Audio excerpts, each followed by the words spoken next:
You got into the safety business because you wanted to protect people, but somewhere along the way, the job started controlling your time, your schedule, your priorities, even your income potential. What if the expertise you've built over the years in the field can give you something more? More freedom, more control, more ownership of your future. I'm Sheldon Primus, the author of 7 Steps to Starting a Profitable Safety Consulting Business and the host of the Safety Consultant Podcast, with more than 350 episodes helping safety professionals become consultants and grow their career. Consulting changed my life. In fact, I'm a full-time RVer, and one consulting contract paid for my home I live in today. Now, I help safety professionals build their own consulting practice through bi-weekly coaching calls, accountability, and personal guidance. But this program isn't for everyone. Start with the Consultant Readiness Audit at sheldon.coach. What if everything we thought we knew about safety was just interference? From the host of the Rated R Safety Show and the founder of Safety FM comes the complete Signal Transmission Trilogy, now available in one powerful edition. Safety, in my opinion, the book that started the conversation. Safety Mutation, where the boundaries of culture, systems, and belief begin to break. And now, Safety Transmission, the final piece of the signal. For the first time, all 3 books are together in one volume. The Signal Transmission Trilogy, Complete Edition. This isn't just about compliance. It's about consciousness. It's about decoding the way we think, lead, and live, inside and outside the system. Whether you've been following the signal since the beginning or you're just now tuning in, this is the version to own. Search Signal Trilogy on Amazon or visit safetyfm.com to get your copy now.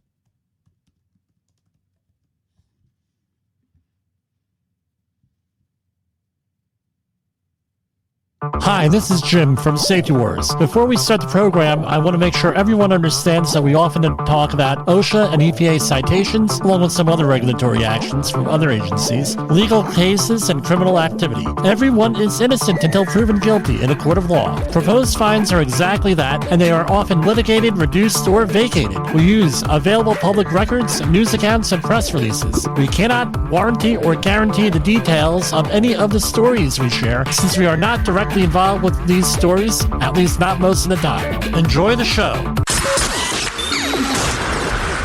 This show is brought to you by Safety FM.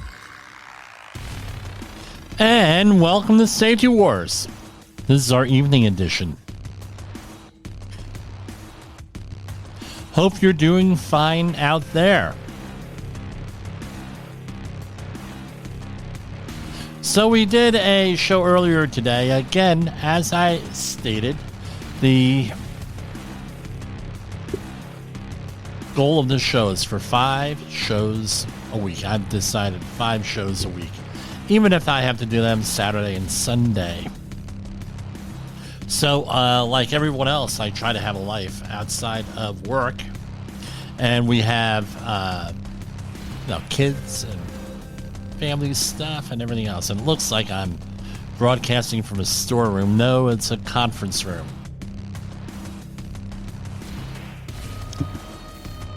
The facility I'm at, this is the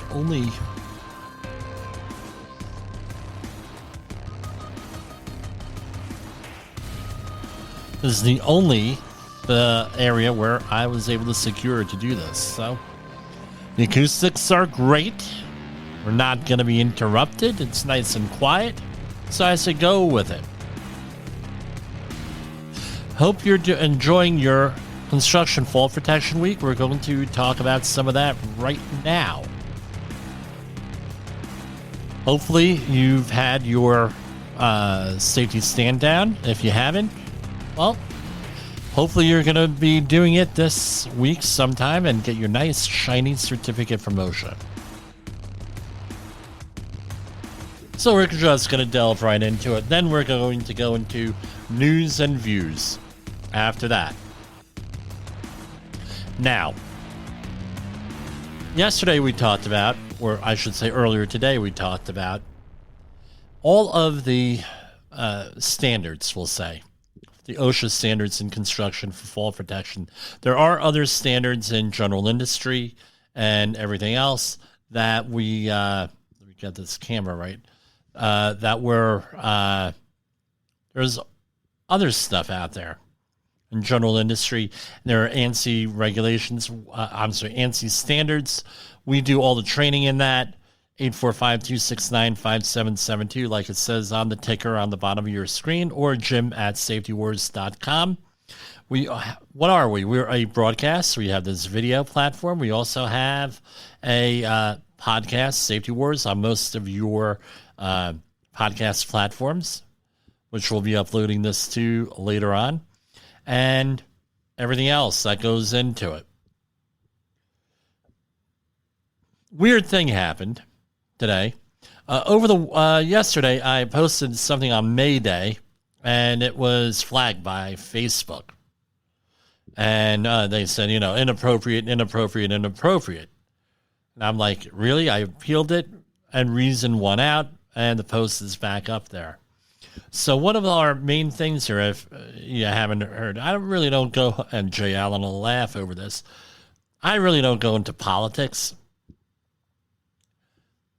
per se, but when things come up, I mention it. I don't do political candidates or anything like that. If I'm going to do that, that's going to be on another platform, because we talk about safety in the news, psychological safety, anything to do with safety here. So, again, we don't really do politics here. We do safety. So let's talk about this. We'll talk about the responsibilities of a competent person. Some of them. This is not a comprehensive thing on with everything. So in construction, every site has to have inspections, communication, and everything else that goes along with it, done by a competent person, and that is somebody who has the knowledge, the know-how, the education, the training to assess hazards and then to correct them. And if you're missing either one of those, you're not a competent person, and that's OSHA. Don't take it personally. It means you're not a competent person under OSHA things. It doesn't mean that you're stupid. It doesn't mean anything like that. And the reason why they assign that is that so people are responsible for certain things. Because when everyone is responsible, then what's the thing? No one is responsible. Everyone's responsible. No one's responsible. And this is what a lot of companies that make the mistake on. They go out there and give everybody competent person training. And then they say, well, you're all competent persons. You're all going to responsible. And what do you think happens?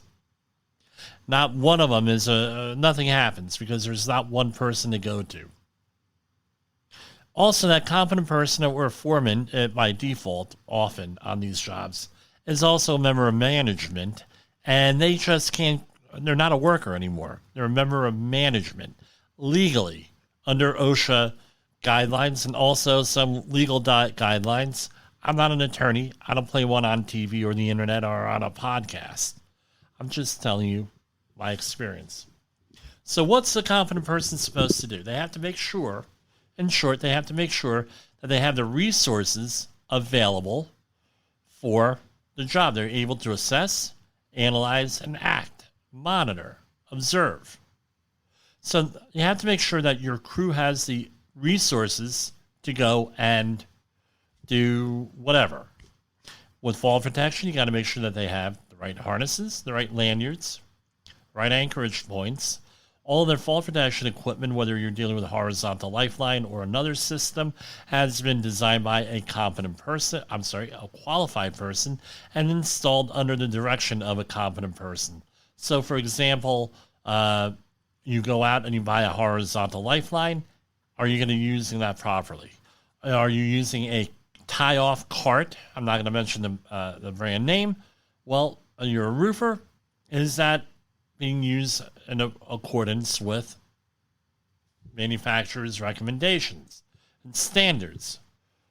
They don't recommend a lot. They give a lot of standards. If you're using a tie-off point for a D-ring tie-off point for a roof, is that installed correctly? This is where the competent person often fails. The other issue with this, where paperwork. This is usually how it goes. And no, people get all upset with me. Oh, Jimmy, you're mean. You don't know what you're talking about. You don't know this. You don't know that. Blah, blah, blah, blah, blah, blah. Hey, I said, well, I've been through this more times than I care to acknowledge here. I've been audited by OSHA, insurance inspectors, other auditors over the years, attorneys. What's the first thing that they ask for? And then, you could have, and it happened already on one of my projects.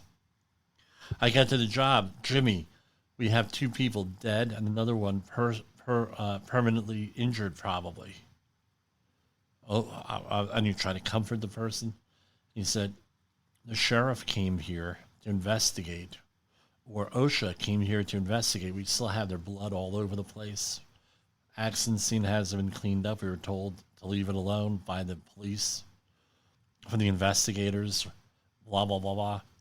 And we're all shaken up here. And they ask us, the first question is for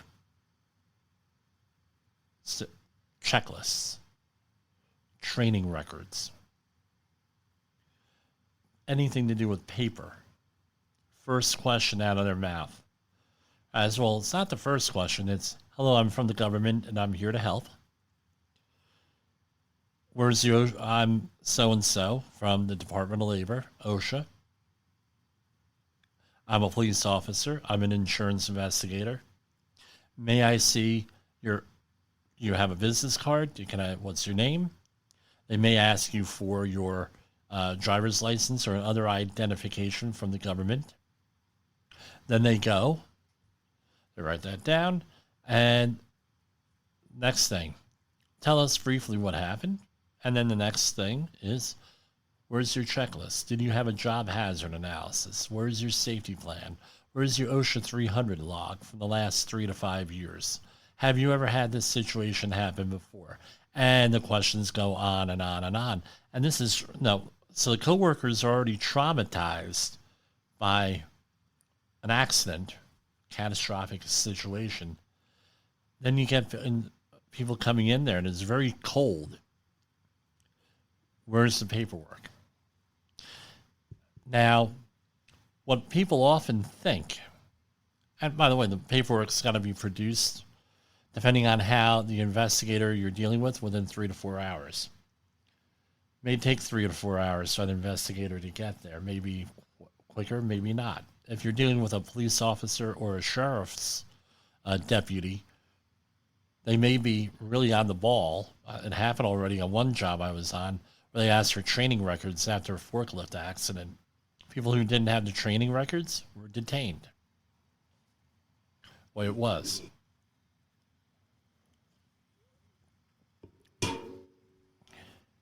They go out there and you see someone that you think you're going to be making inspection records. Companies do that, by the way. And usually someone ends up in jail. That often is what happens. People end up in jail over that stuff. So you don't do it because it's forgery. you're screwing around with training records, government documents, lies. It's considered a type of fraud or perjury. So it's incumbent on you, the competent person, especially if you're in states like New York, where they go out after you on the state level. Does it happen on the federal level? Yeah, in theory it does sometimes, especially with the records issues. But a state level, you can get convicted of any number of things, especially here in New York. So what do we do here? Okay, got the paperwork. You have to keep up with the paperwork. What do you need? You need training records. Number one, your fall protection plan. If you don't have a fall protection plan, what's your corporate safety plan? What are your standards? Where's your job hazard analysis? How you're going to do this? Do you have specs on how to hook up the fall protection? How about a inspection program? This is where it could get cumbersome. You have 3 or 4 people on the job? Not so much. You could go the old-fashioned way with checklists, paper checklists, and things, probably get away with it. What if you have 70 or 80 people that you have to keep track of? I was the competent person for fall protection with me and my colleague here, Bob, for about 75 to 110 people, depending on seasonal work, painters, that sort of thing. How are you going to keep track of that? Are you going to go out on your smartphone and have an app set up?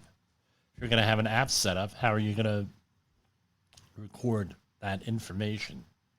How's that going to be available? Are you going to have a printout or anything else?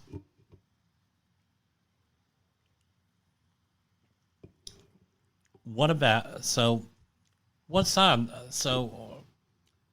Training records, safety meetings, all that stuff is going to be asked for. If you don't have it, you're going to have a problem, because then things start to get very uncomfortable. So what's some of the questions they're going to ask? It's going to be, we'll call you Frank. Okay, Frank, did you go and inspect the fall protection equipment?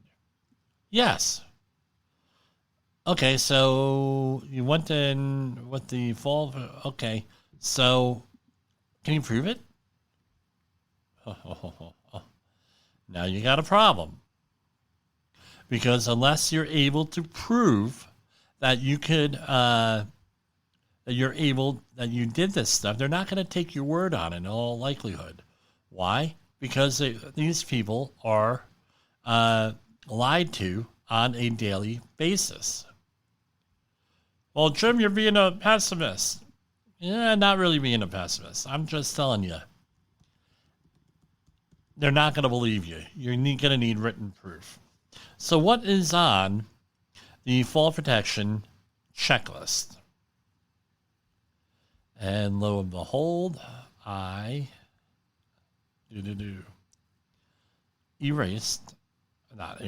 shut down the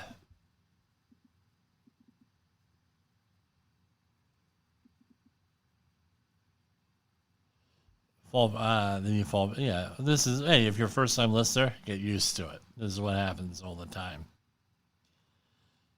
So here we go. All right.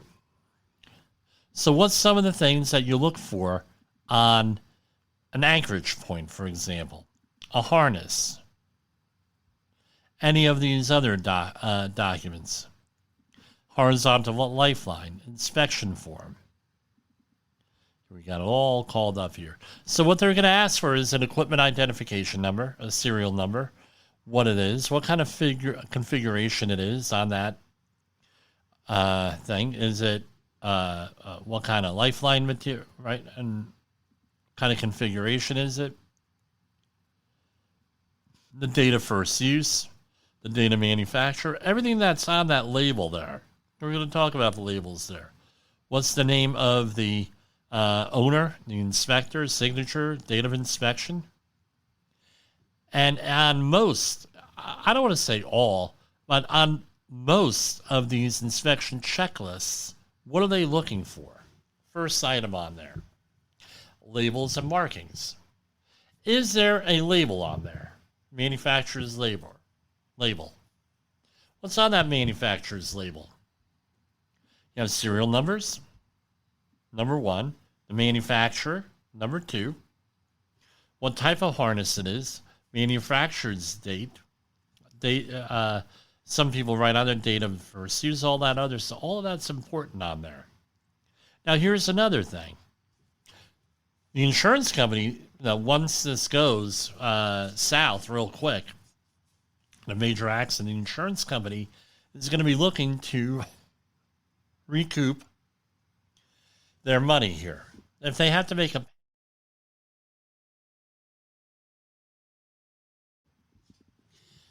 if they need to make a payout, they're going to go and they're going to want to recoup their money. All right?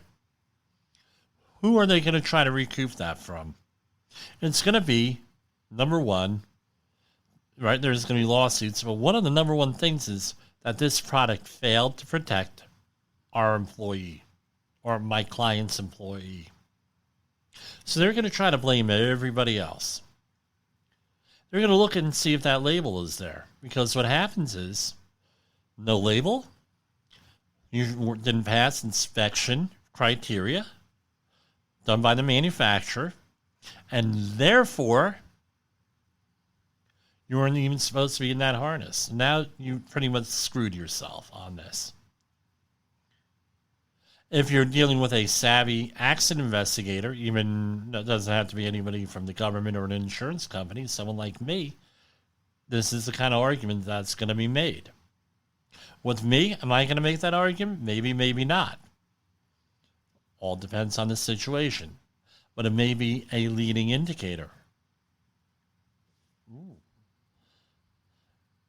Also, what's going to happen on the manufacturer's end, do you think?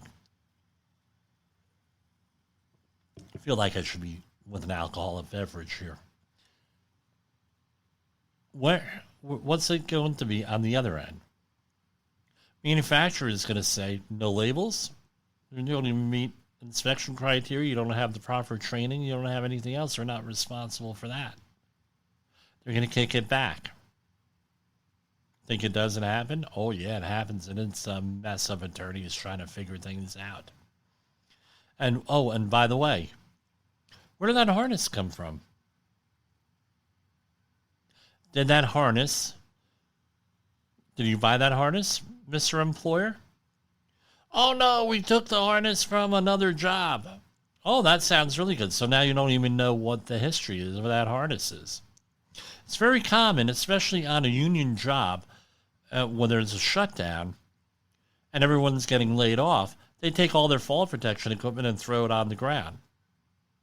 And then other people take that fall protection equipment because their company doesn't want to spend money on fall protection equipment. And now you only have like new fall protection equipment often, and now people are taking it.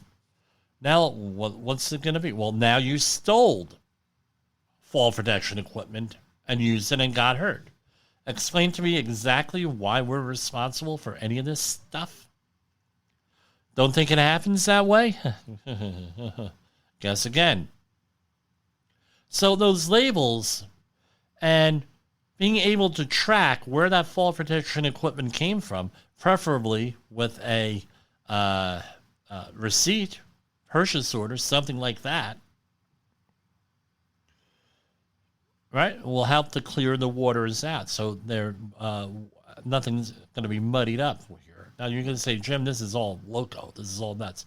They know, and nobody believes me until it happens to them multiple times. Then, so this is why in my fall protection classes, which you can attend, 845-269-5772 or jim@safetywars.com, you can contact me at. We go into all this. We have actual sign-in sheets for the competent person where I put this information on there. They sign, okay, this is what it is, And now then they go and okay, there's a problem. Jim, did you train them? Yeah, here it is. We used to do, how did this evolve, by the way?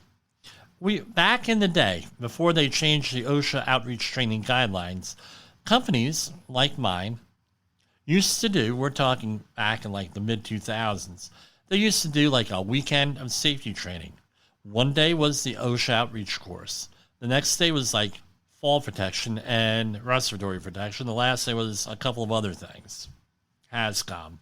Get them out the door in 3 days. We actually had a company, and their excuse for everything for their workers was, we have no training, we don't know, leave us alone. Right? It's also needs to be clear, was what they said. Well, leave us alone. And they pulled the I don't speak English card also after, and then we find out that they speak fluent English a couple of years later, and immediately, right? Especially when there is money involved. So what do you think happens? They go through 3 days of training. Back in those days, I videotaped the training classes, and there was a 35 millimeter photo. Remember, no digital photography back then, just coming into thing, right? And then we had these sign-in sheets, and we had tests, and we had all different things. Monday comes around, client says, "Oh, how come you're doing X, Y, and Z?" We've had no training. Client calls you up, "Jim, you gave him training over the weekend, right?" "Yeah." "Who was it?" "So-and-so, so-and-so, so-and-so." "Okay, 4 or 5 people they give me out." "Yeah, here it is." They get me on the phone with a major oil company. They said, "Did you give them training last week?" "Yeah." "Well, they're saying that they had no training." I said to them, "That's funny. I have tests that they took and quizzes. I have video of the training class with them in it. I have sign-in sheets with their names on it. And I have regular photos of them doing whatever at the training class." And they said that they had no training. Oh, sorry. And then what do you think happened? They got into a little bit of trouble. Wasn't the trouble of making the mistake. It was whatever it was the thing was that they said they had no training. And, guess what? They had all the training. Now, did they have the understanding? Is the next question. I know some of you viewers are asking that. The answer is, yeah, they did. Yeah, they absolutely had the training. What happened was they didn't have the incentive to do it correctly, do their job correctly. Well, what do you mean, incentive? Well, we learned later on, right, on our human organizational performance HOP journey here, as Jay Allen calls it, our leader, safety mystic, Jay Allen, the head of Safety FM, as he has said, was you're all on a HOP journey. And safety is about incentives sometimes. What kind of incentive did they have not to do what they learned in training? One, it was never enforced in the field. The employer didn't enforce it in the field. Then they did. The clients did not have to enforce it in the field. Then they did. And slowly but surely, now they do. 15, 20 years later, they're enforcing this stuff.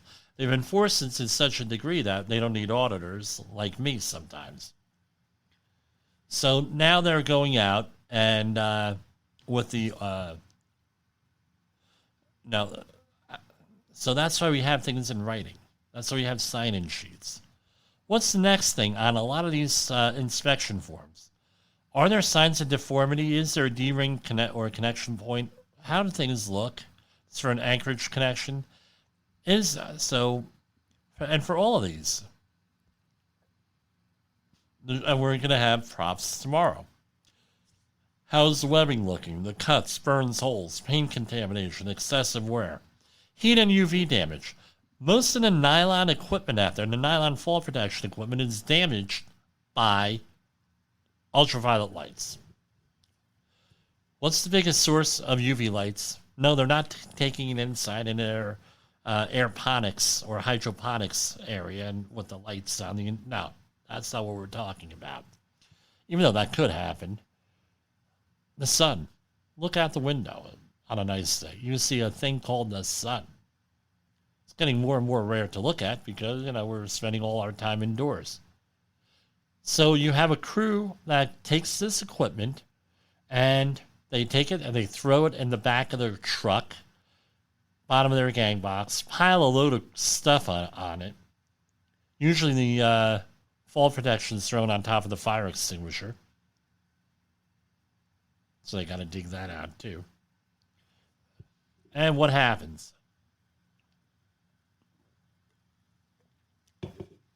They go out there.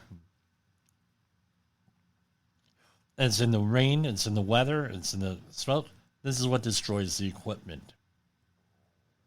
Eventually wearing it outside is going to destroy it? Yeah, it will.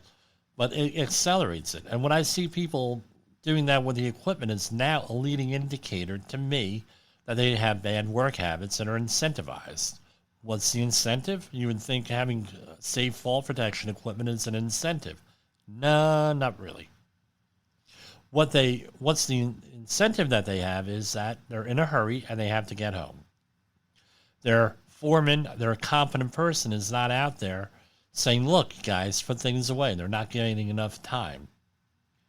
It's not reinforced by the company. Now, this is all, again, we went into yesterday, all the excuses that people use not to wear fall protection equipment. Do I need to review it? I think I will. I won't put it up here on share screen. But what are some of the excuses here?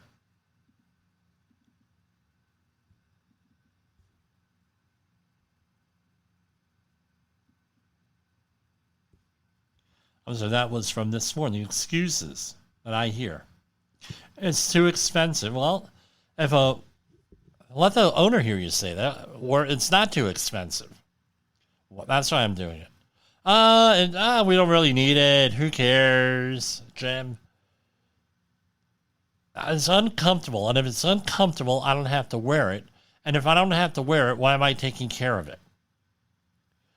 Oh, we've never had a fall protection accident here, so why do I? No, doesn't need it, so you don't take care of it. Right? Fall protection measures are only necessary for high-risk jobs and not for my job. Again, don't need it. Who cares?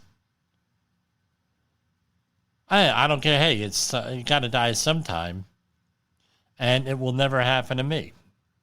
Those are often many. That's not all of them, but that's often some of them. So the incentive is to get the job done, like that famous children's book, Goodnight Construction Site. Their job is to get the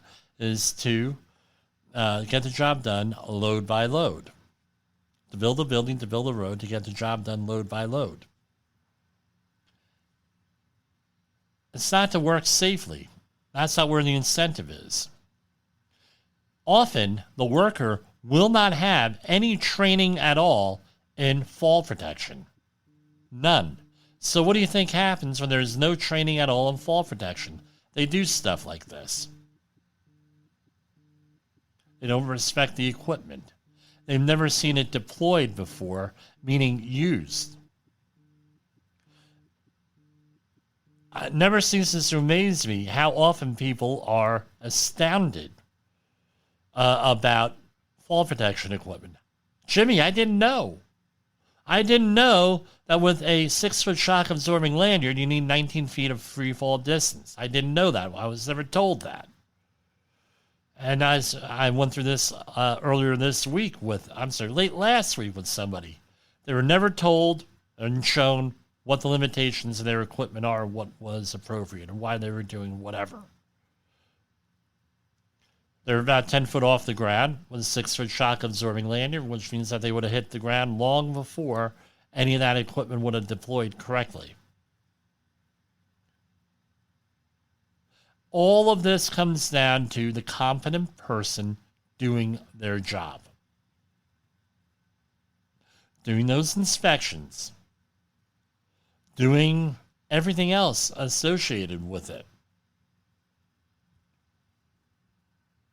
So, We're going to go. That's all I have to say on that today. You can use this as a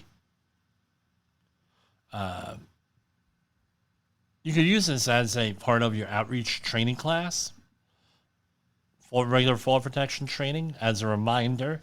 Maybe you want to show this to people, say, hey, look, listen to this guy on people love the video. So I'm going to thank everybody who watches.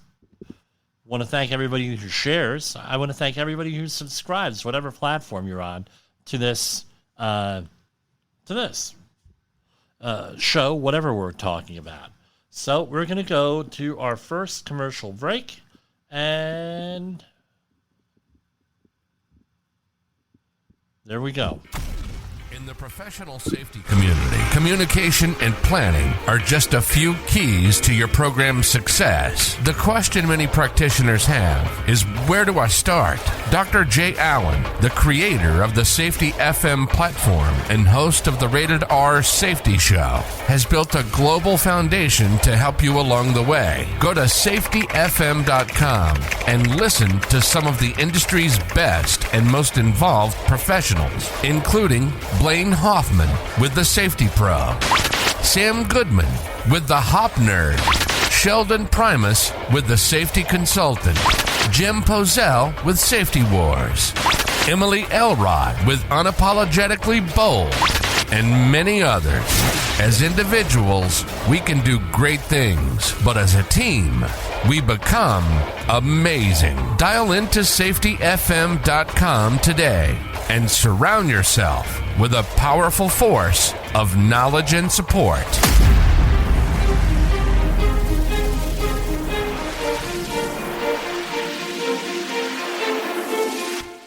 OSHA recordables, catastrophic losses, environmental disasters. You want answers? So do I. This is Jim Posel with Safety Wars. That's my daddy. In the Safety Wars is streaming now. SafetyFM.com. Is your safety training old, stale, and hackneyed? Is your safety trainer still preaching a warped version of behavior-based safety? How about safety training that actually addresses your hazards in your workplaces and is not standardized baloney from 25 years ago? Contact the Safety Wars team at safetywars.com or call Jim Posel at 845-269-5772. Remember, if you're receiving this message, you are the solution to unsafe workplaces. You are listening to Safety Wars. Tomorrow's Safety Today. That's right, tomorrow's Safety Today. And I am Jessica's daddy. So let's talk about the news here. We haven't covered this since last week. So this is all off of the OSHA website here. So OSHA schedules meeting a Maritime Advisory Committee on Occupational Safety and Health on May 24th. The U.S. Department of Labor's OSHA will hold a meeting of the Maritime Advisory Committee on Wednesday, May 24th, 9:30 to 4 p.m. Eastern Daylight Savings Time. The full committee will meet in person while the public is invited to participate in the full committee meeting in person and online. So check out the OSHA website for that. Now, this made the news around LinkedIn and everything else yesterday. The U.S. Department of Labor's Occupational Safety and Health Administration will hold a meeting of the National Advisory Committee on Occupational Safety and Health on May 31st, 2023, 9 to 4 p.m. Eastern Time. The committee will meet in person while the public is invited to participate in person and online. The meeting will include a new member introductions, updates to OSHA and NIOSH, discussion about OSHA's whistleblower protection program, and a report from the NACOSH Heat Work Group on proposed recommendation of potential elements of heat injury and illness prevention rulemaking. So check out the website for that.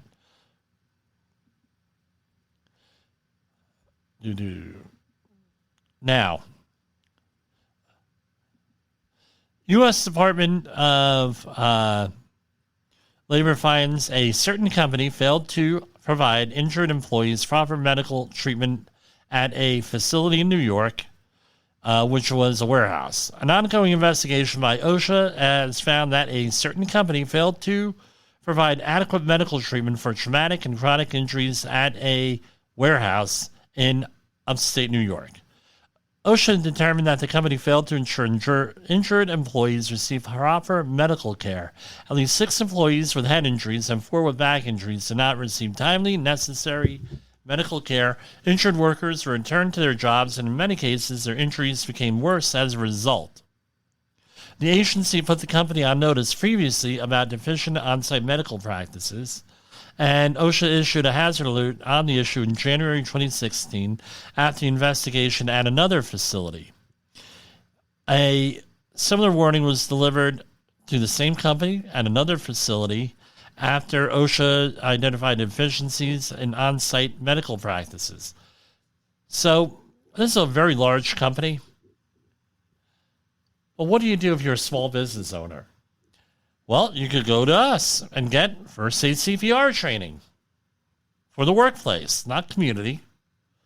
You could have to do an assessment by a qualified medical person on what exactly your needs are for that, and supply them. And also get with your emergency action plan with this stuff and determine what is the appropriate way of doing things. And here we go on the last one today. U.S. Department of Labor announces national emphasis program to reduce and prevent workplace falls, a leading cause of workplace fatalities. The U.S. Department of Labor today announced that its Occupational Safety and Health Administration has begun a national emphasis program to prevent falls, the leading cause of fatal workplace injuries, and the violation the agency cites most frequently in construction industry inspections. The emphasis program will focus on reducing fall-related injuries and fatalities for people working at heights in all industries. The targeted enforcement program is based on historical Bureau of Labor Statistics, that's BLS, data and OSHA enforcement history. BLS data shows that of the 5,190 fatal workplace injuries in 2021, 680 were associated with falls from elevations, about 13% of all deaths. This national emphasis program aligns all of OSHA's fall protection resources to combat one of the most preventable and significant causes of workplace fatalities. Said Dave Parker, the Assistant Secretary for OSHA. We're launching this program in concert with the 10th Annual National Safety Stand Down to Prevent Falls in Construction and Industry Safety Week.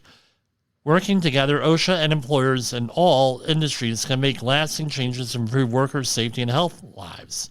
The program establishes guidance for locating and inspecting fall hazards and allows OSHA compliance safety and health officers to open inspections whenever they observe someone working at heights. That means that they're going to lunch and you're going through there and you were working right outside their favorite lunch place. Guess what? You're open game. You always were, but now you're really open game. An outreach component of the program will focus on educating employers about effective ways to keep their workers safe. Now, the OSHA Outreach Training Program, a large chunk of it, something like an hour and a half. Every time I teach the class, I go over the exact guidelines, make sure I get them right. So like an hour and a half for a 10-hour course and like a 3 hours, 4 hours for a 30-hour outreach course just on falls, because that's how common they are. That's how dangerous they are. EPA EPA settlements resolve alleged violations of toxic chemical reporting by 6 New England companies. This is from yesterday. The U.S. EPA today announced settlements with 6 New England companies that resolve alleged violations of the Emergency Planning and Community Right to Know Act, which requires companies and organizations to report their use and release of toxic chemicals to EPA's Toxic Release Inventory Program. The companies are smaller companies that I've never heard of, and we'll leave it at that, that exists in Vermont, Massachusetts, New Bedford, Massachusetts, Warwick, Rhode Island, Madawaska, Maine, and Brattleboro, Vermont. These settlements exemplify how EPA holds commercial enterprise accountable for ensuring that they do not harm the communities where they are, said EPA New England Regional Administrator David W. Cash. Existing, incentivizing, and ensuring facilities comply with required annual reporting of exactly what chemicals they use, what they're releasing into the environment, keeps all of our communities safe and informed, including those who have suffered from disproportionate amount of environmental pollution. That's the old environmental justice thing coming into this. EPA reminds New Englanders to use free air quality alerts for the summer smog season. So the EPA has Air Quality Awareness Week from May 1st to May 5th, 2023. In a very uncomfortable chair.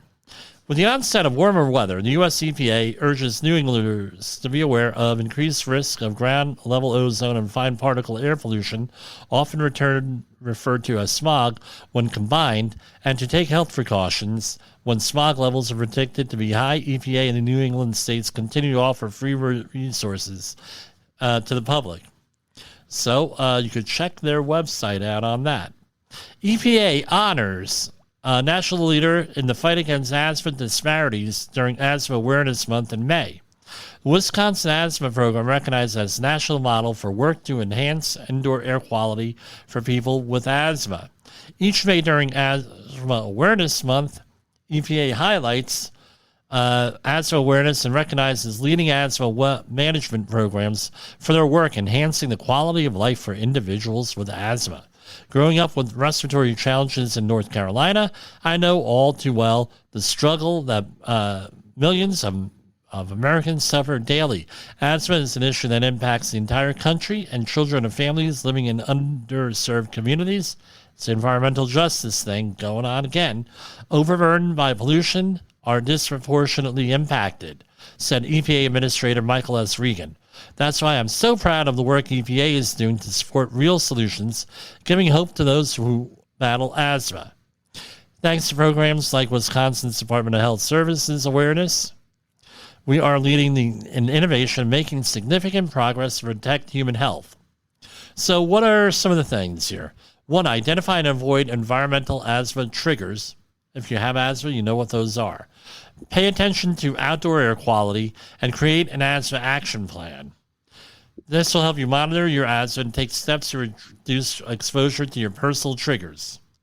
Ask a health care provider to assist you in creating a plan. EPA orders Florida Garden Supplies Incorporated in Livonia, Michigan, to stop the sale of unregistered pesticides. So, again, all pesticides have to be labeled. All of them have to be authorized. All of them have to be registered. And the reason why they have these registrations is that the correct people are applied there, but apparently these may be coming out, being brought into the country illegally is what it sounds like. Weird situation here. EPA celebrates career training, job opportunities with 20 Superfund. We used to call it Superfund Job Training Initiative graduates in Omaha, Nebraska.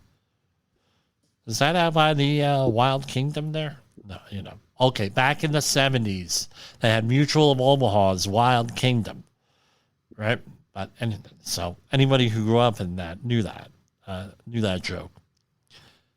Today, the U.S. EPA Region 7 Administrator Meg McAllister joins leaders from the city of Omaha and the Douglas County Health Department to congratulate 20 graduates of the EPA Superfund Job Training Initiative program. The graduation ceremony will be held at the Highland Accelerator on North 30th Street in Omaha. Today's graduates are now empowered with skills and certifications needed to perform environmental cleanups and obtain good-paying jobs right here in Omaha.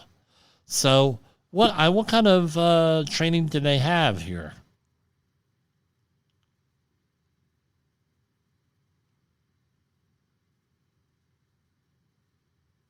So they apparently were remediating lead-impacted soil from historic smelting and lead processing activities at whatever site they're working at. Okay, so what kind of training do you normally need to do hazardous waste or Superfund site work?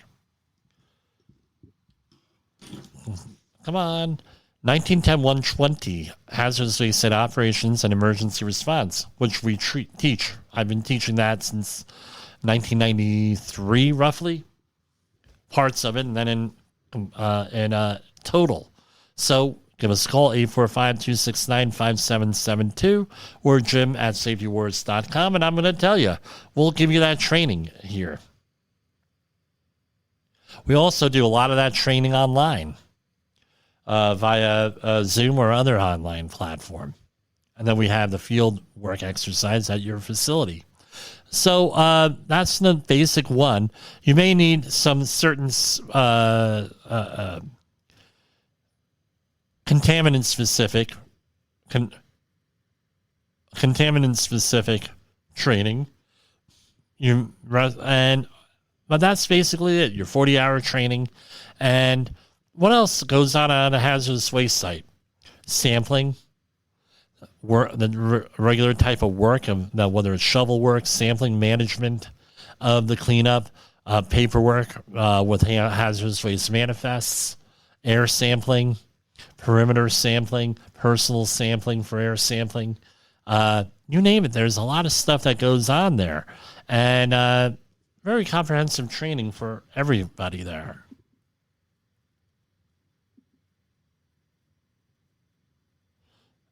So here we have not gone into war news lately, so let's go on over to war news.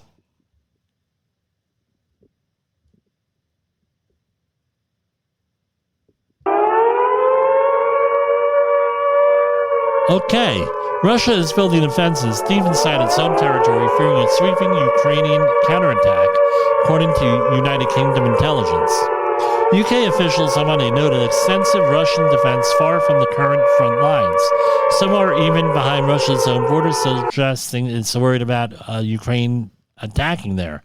Ukraine is preparing a counteroffensive, but it isn't clear that it could invade Russia or wants to. Russia is building defenses hundreds of miles away from its borders, with Ukraine fearing a counteroffensive so sweeping it could push into Russian territory, according to British intelligence. Are we being played here? I don't know. Ukraine rejects Western fear that Putin would use nuclear weapons to keep Crimea. Russian President Vladimir Putin won't use nuclear weapons to retain control of Crimea, according to a senior Ukrainian official who rejected contrary Western warnings that it's a product of Russian propaganda. They're saying we're being played. I don't think that they will use the nuclear weapons. Right? Tactical weapon against Ukraine. Ukrainian Special Representative Tamila Tasheva told the Examiner, I don't think so.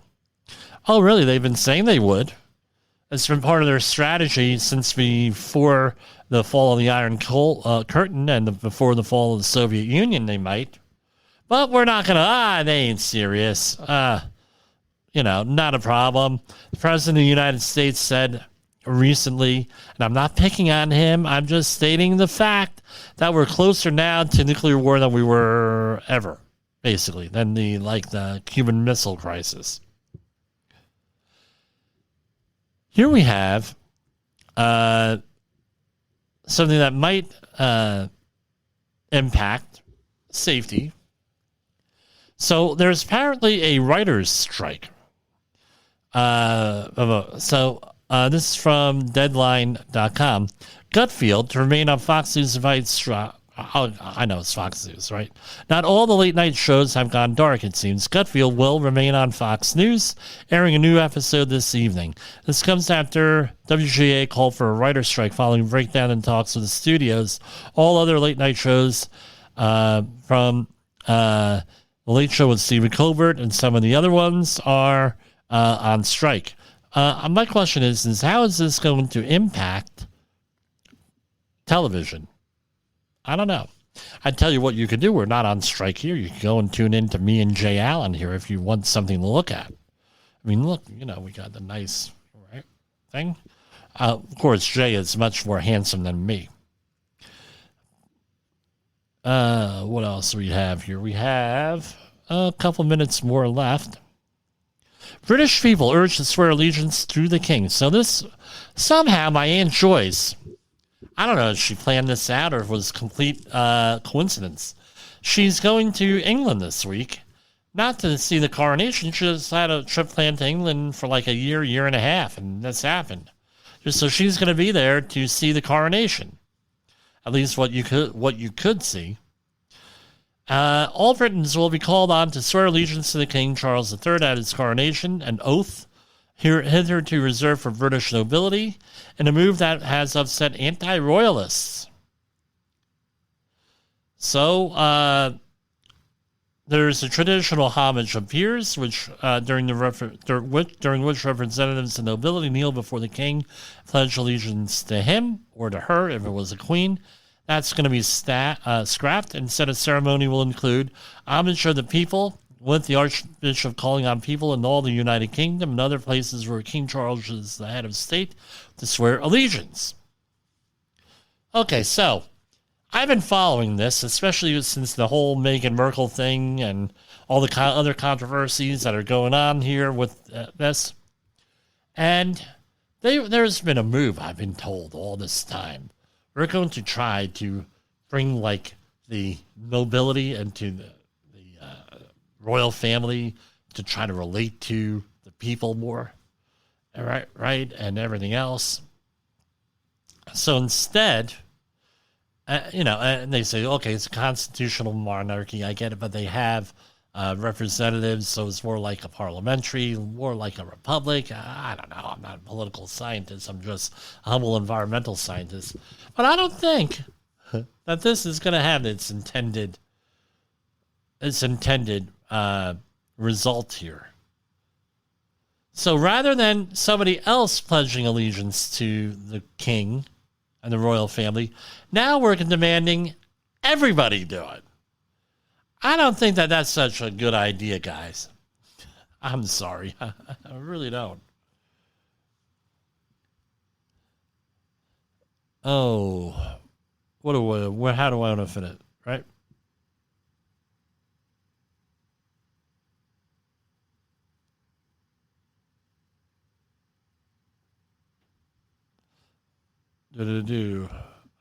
Okay, and so tomorrow what we're going to be doing, it has to be pre-recorded because I have props and everything else with this on exactly how to use fall protection equipment, and it's going to be, I don't know exactly what I have planned. I just want to welcome you back tomorrow, and I want to thank you for watching the program, and I hope to see you online. Drop me a comment. Drop me a line. Tell me what you think about the program. Honestly, I'm not going to go and fight you. So, because that might be an OSHA recordable. I don't know. Who knows? Good night, everybody. The views and opinions expressed on this podcast are those of the host and its guest and do not necessarily reflect the official policy or position of the company. Examples of analysis discussed within this podcast are only examples. They should not be utilized in the real world as the only solution available, as they are based only on very limited and dated open source information. Assumptions made within this analysis are not reflective of the position of the company. No part of this podcast may be reproduced, stored in a retrieval system, or transmitted in any form or by any means, mechanical, electronic, recording, or otherwise, without prior written permission of the creator of the podcast, Jay Allen.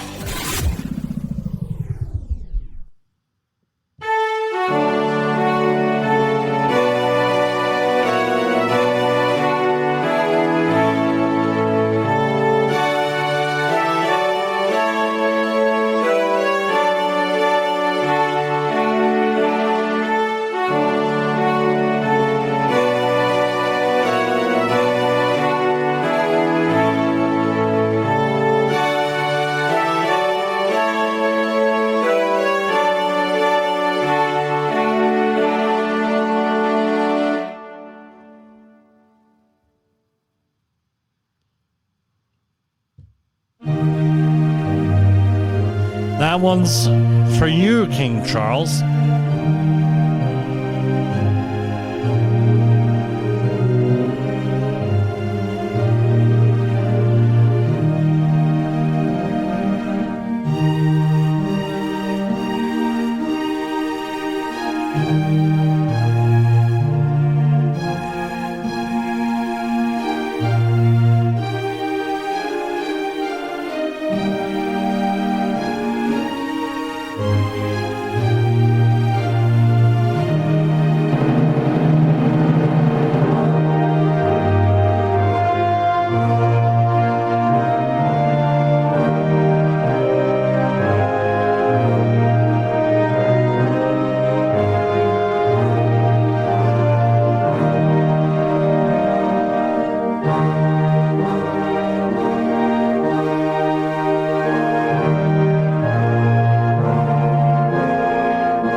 The views and opinions expressed on this podcast are those of the host and its guest and do not necessarily reflect the official policy or position of the company. Examples of analysis discussed within this podcast are only examples. They should not be utilized in the real world as the only solution available, as they are based only on very limited and dated open source information. Assumptions made within this analysis are not reflective of the position of the company.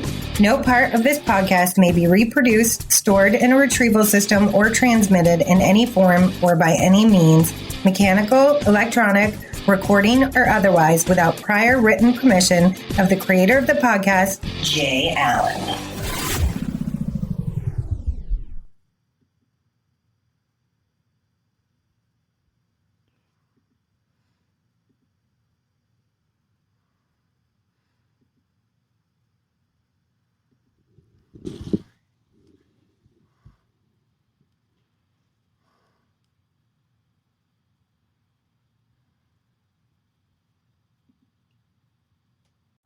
You got into the safety business because you wanted to protect people, but somewhere along the way, the job started controlling your time, your schedule, your priorities, even your income potential. What if the expertise you've built over the years in the field can give you something more? More freedom, more control, more ownership of your future.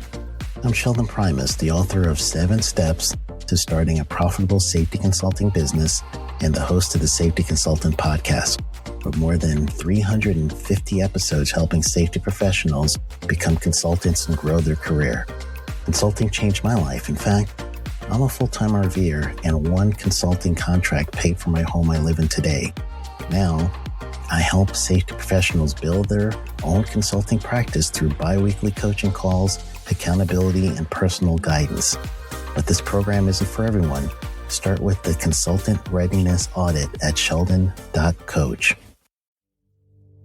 What if everything we thought we knew about safety was just interference? From the host of the Rated R Safety Show and the founder of Safety FM comes the complete Signal Transmission Trilogy, now available in one powerful edition. Safety, in my opinion, the book that started the conversation. Safety Mutation, where the boundaries of culture, systems, and belief begin to break. And now, Safety Transmission, the final piece of the signal. For the first time, all 3 books are together in one volume. The Signal Transmission Trilogy, Complete Edition. This isn't just about compliance. It's about consciousness. It's about decoding the way we think, lead, and live, inside and outside the system. Whether you've been following the signal since the beginning or you're just now tuning in, this is the version to own. Search Signal Trilogy on Amazon or visit safetyfm.com to get your copy now.